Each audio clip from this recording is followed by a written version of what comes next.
सवितुर्वरेण्यं भर्गो देवस्य धीमहि धियो यो नः प्रचोदयात्।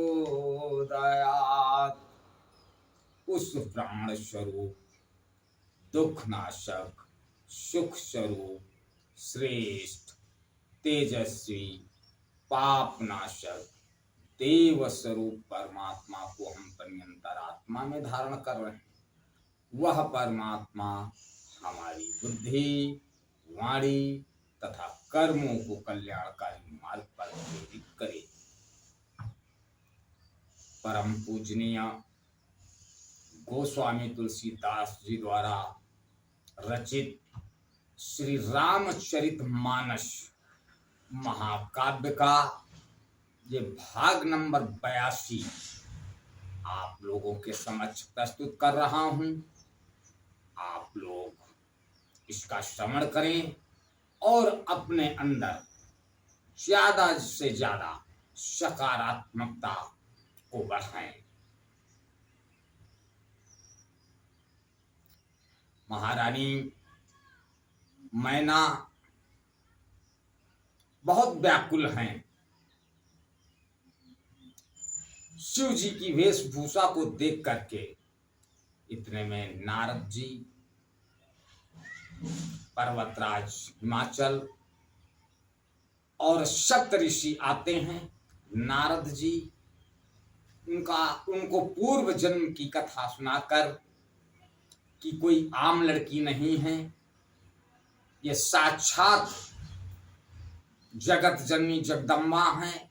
आप अपना विषाद यानी चिंता दूर कीजिए। आगे गोस्वामी दास तुलसीदास जी लिखते हैं, सुनि नारद के वचन तब सब कर मिटा अविषाद, क्षण महु व्याप्यु सकल पुर घर घर यह संवाद।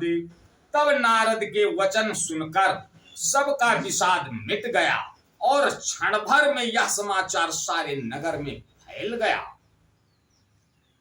तब मैना हिमवंतु आनंदे और पुनि पुनि पार्वती पद बंदे, नारी पुरुष शिशु जुबा शयाने, नगर लोग सब अति हर्षाने। तब मैना और हिमवान आनंद में मग्न हो गए और उन्होंने बार बार पार्वती के चरणों की वंदना की। स्त्री, पुरुष, बालक, युवा और वृद्ध, नगर के सभी लोग प्रसन्न हुए। लगे होनपुर मंगल गाना, सजे सबही हाटक घटनाना। भांति भांति अनेक भई जेवनारा, सूप शास्त्र जस कछु व्यवहारा। नगर में मंगल गीत गाए जाने लगे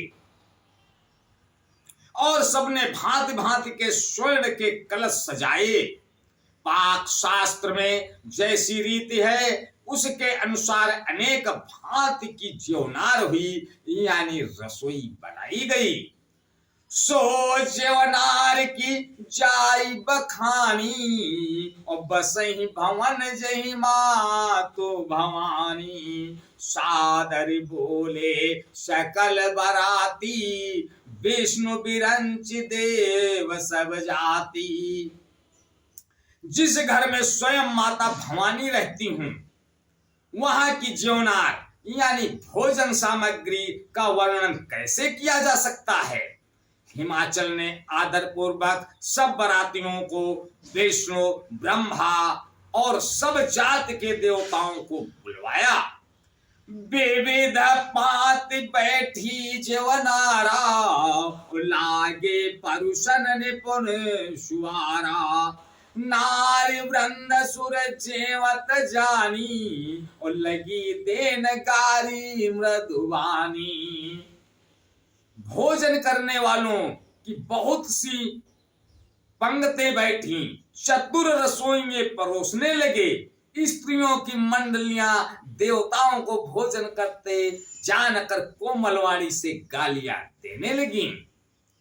गारी मधुर स्वर देहि सुंदरी, बिंग बचन सुनावही।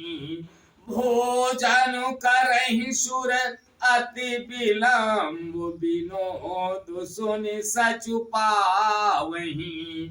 जेवत जो बढ़ऊ आनंद, सो मुख कोटिहु न परे कहो। अचवाई दीने पानी गवने, बास जहाँ जाको रहो। सब सुंदरी स्त्रियां मीठे स्वर में गालियां देने लगी और व्यंग भरे वचन सुनाने लगी। देवगण विनोद सुनकर बहुत सुख और अनुभव करते हैं, इसलिए भोजन करने में बड़ी देर लगा रहे हैं। भोजन के समय जो आनंद बढ़ा वह करोड़ों मुंह से भी नहीं कहा जा सकता। भोजन कर चुकने पर सबके हाथ मुंह धुलवा कर पान दिए गए। फिर सब लोग जो जहां ठहरे थे वहां चले गए। बहुरी मुनि ने हिमवंत कहूँ, लगन सुनाई आई। समय बिलो की विवाह कर, पटे देव बुलाई। फिर मुनियों ने लौट कर हिमवान को लगन यानी लगन पत्रिका सुनाई और विवाह का समय देखकर देवताओं को बुला भेजा। आज बस यहीं तक। आगे का अगले भाग में, तब तक के लिए जय श्री राम। ओम।